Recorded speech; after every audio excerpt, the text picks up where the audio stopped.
Dad's wartime memories also show us that his actions were not always quite so pure-minded. He spent about 6 months in Baltimore with a ship that was being decommissioned and was going through renovation. And about those times, he wrote this. What do you do in Baltimore for 6 months without a regular schedule? You take long weekends, from Thursday night to Tuesday. I would pair off with commissioned officer Alvin Schultz. With no Navy officer club in Baltimore, we did our own socialization at nearby bars. It was the winter, and it was cold outside. One memorable moment I'll never forget. My favorite drink then was bourbon and soda. After several, and feeling comfortable, we went outside into the chilly air. The reaction was instantaneous, and I heaved it up all over the sidewalk.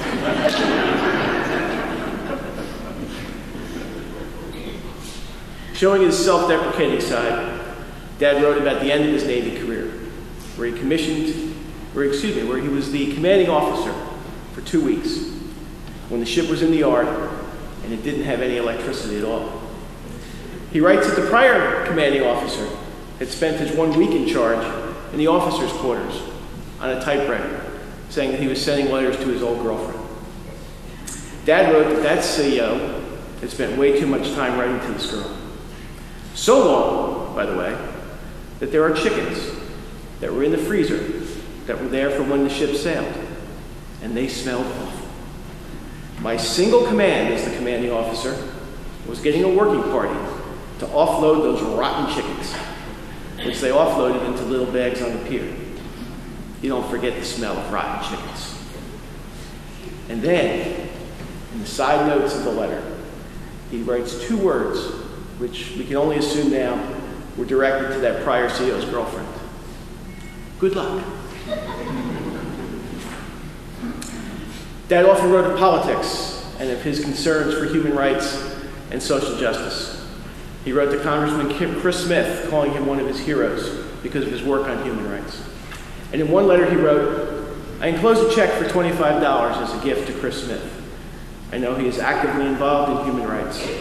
I remember Eleanor Roosevelt promoting human rights and the Universal Convention at the United Nations, and Chris Smith's annual report on the status of human rights violations, country by country.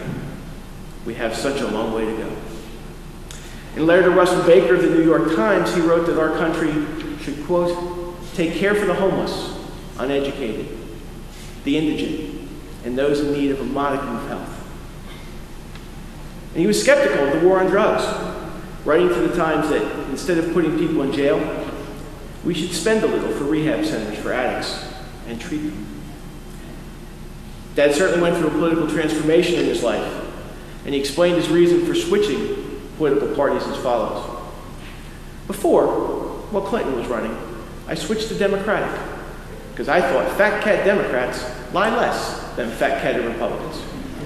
All politicians, Democrats and Republicans, are unfortunately beholden to the sources of their campaign contributions. First the big oil companies and utilities and big businesses. And yet, ever optimistic, Dad appeared to hope that his own contributions would get him noticed, because in the same paragraph he writes, I thought Bill Bradley was on our side, but he's quitting the fight. He sent back the $25 I sent him to attract his attention.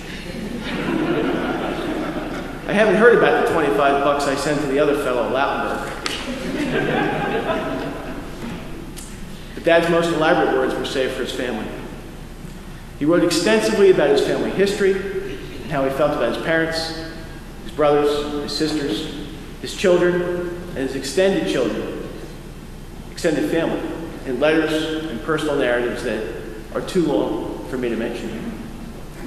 Much of his correspondence to family was an attempt to collect information, to organize it, and to pass it along for history's sake. At one point, he wrote to one of his Navy friends, I'm writing this around Sunday, June 17, in my room with my daughter Marie and son Joseph, trying to put my stuff in order. My stuff is an endless battle. 75 years of accumulated papers and letters. I've written most of them to kin in the ongoing struggle to coordinate the Meyers. And in his later years, Dad wrote glowingly about his new love, his grandchildren. He wrote that the new boy, Matthew, is a treasure, born in December. And about then 2-year-old Patrick, he wrote, he is a wonder. He remembers everything, like where he was yesterday. He plays a bugle, he strums a guitar, and he plays on the 2 pianos we have in his house.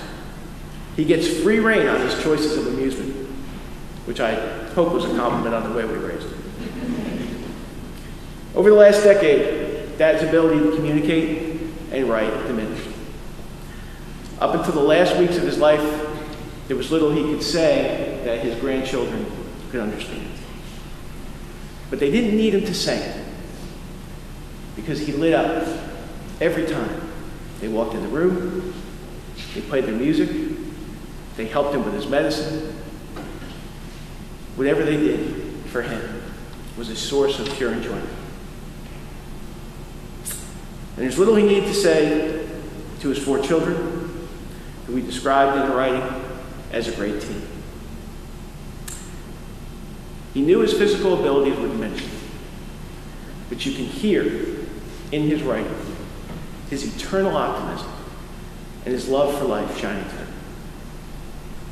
And I'm going to read you from 2 letters. In the first, he writes, due to my Huntington's disease, I get uncontrollable tics, and I forget stuff. With the onset of dizziness last year, I spent a week in the hospital, and it's now under control with medication. But I resigned from the St. Philip's Choir, but I still managed to sing with the congregation. I was forgetful of where I was parking the car, and though I can drive, I gave up driving. I'm now 75 and live at home. My sons, Ted Jr. and Joseph, look after me. Don't feel sorry for me. I'm having fun writing this. And in the second, he wrote, I have a disability that is making me forgetful, a little unsteady on my feet, and impaired speech. I live every day enjoying classical music and life itself. God's greatest gift to mankind.